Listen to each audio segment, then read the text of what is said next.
ఈ రోజు మూసీ నది పునరుద్ధరణ కార్యక్రమం బ్యూటిఫికేషన్ లేకపోతే లూటిఫికేషన్ అని కొంతమంది తెలివితేటలన్నీ ప్రదర్శించి ఏదైతే మాట్లాడుతుందో ప్రాజెక్ట్ కాస్ట్ ఇక్కడ చూపించిన 21 కిలోమీటర్స్ ఉస్మాన్ సాగర్ నుంచి గాంధీ సరోవర్ 11.5 కిలోమీటర్స్ రఫ్లీ Himayat Sagar to Gandhi Sarovar 9.5 kilometers roughly. Put together, the entire project cost is hardly 6,500 to 7,000 crores. In that project, Gandhi statue and building structure and everything may be 200-250 crores. Not even less than 1% of that project or otherwise 2%. కొంతమంది రాజకీయ నాయకులకు ప్రయోజనం ఉండొచ్చు, తప్పుడు ప్రచారంతో స్వార్థం ఉండొచ్చు.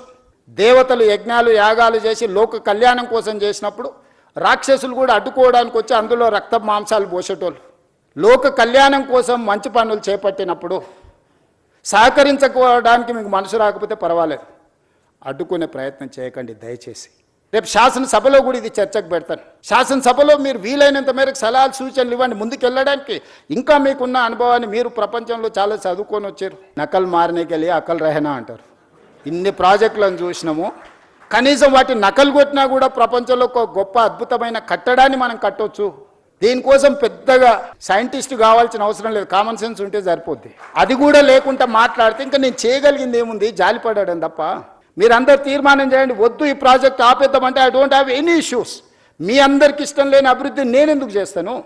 ముందుకెళ్ళడానికి సూచన చేయండి. ఏ పేదవాడికి అన్యాయం జరగని, ఏ పేదవాడిని నిరాశ్రయం చేయం. ఈ ప్రభుత్వం పేదలకు ఇబ్బంది కలిగించడానికి, ఈ ప్రభుత్వం పేదలకు నష్టం కలిగించడానికి, లేకపోతే ఈ ప్రభుత్వం కొంతమంది రియల్ ఎస్టేట్ సంస్థలతో ఆర్థిక ప్రయోజనాల కోసం పనిచేయడం లేదు. ఈ ప్రభుత్వం మన నగరాన్ని, మన రాష్ట్రాన్ని గొప్ప అభివృద్ధి చెందిన నగరంగా, గొప్ప ఆర్థిక రాష్ట్రంగా నిలబెట్టాలనుకుంటున్నాము.